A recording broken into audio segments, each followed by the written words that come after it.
Oui, et moi je suis frappé face à ce nouveau crime, qui est un nouveau crime odieux et horrible, puisque ce sont des policiers, enfin un policier, sa femme qui Sa était femme. aussi policière, qui ont été assassinés, parce qu'il faut dire les choses comme elles sont, sans doute parce qu'ils sont policiers.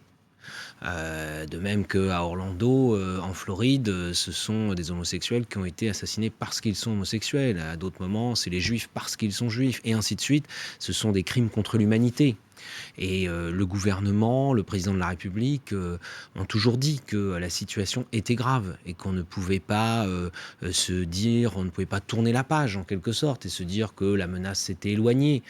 Quand il disait ça, d'ailleurs, malheureusement, il est arrivé qu'il y ait des polémiques politiques. Et moi, je repense, dans ce moment très grave, aux débats que nous avons pu avoir et qui apparaissent surréalistes à l'Assemblée nationale ou sur les plateaux de télévision, de radio, où des gens remettaient en cause l'état d'urgence, polémiquaient sur la nécessité de prendre des mesures. C'est un combat de longue haleine. La France est engagée, comme d'autres pays, dans un combat à la fois international et national de longue haleine. Mais en l'occurrence, sur Gilles ce cas Leclerc. précis, cette personne avait déjà été condamnée en 2013, donc avait fait de la prison pour, je cite, acte association de malfaiteurs en vue de préparer des actes terroristes. Donc est-ce que 3 ans de prison, est-ce que c'était suffisant? 3 ans de prison, dont 6 mois avec sursis. Enfin, on saura les détails dans la journée, j'imagine. Voilà, moi je ne connais pas les faits pour lesquels cette personne a été condamnée, mais si la justice l'a condamnée à 3 ans, c'est que les faits ne méritaient pas une La, perpétuité. la On ne peut question qui pas. vient vite, est-ce que c'était suffisant, quoi? Parce que visiblement, il Mais sort de prison et vous savez très bien que toute personne qui pourrait être soupçonnée de commettre des actes, y compris parce qu'il y a des éléments concrets de radicalisation ou de participation à des filières avec hier l'Afghanistan, aujourd'hui la Syrie et l'Irak, ne va pas être condamnée à perpétuité. Ça, ce serait pas possible. Et on Non, sait que. en revanche, est-ce que ces gens-là Véronique sont Jacquier. correctement suivis quand ils sortent de prison? Parce que si cet homme était ça, radicalisé, impliqué pour association de malfaiteurs dans l'organisation de filières, c'est quand même du lourd.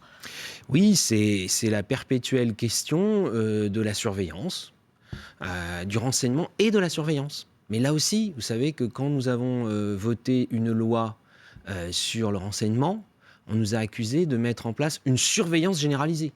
Certains ont dit, vous mettez en place un État policier.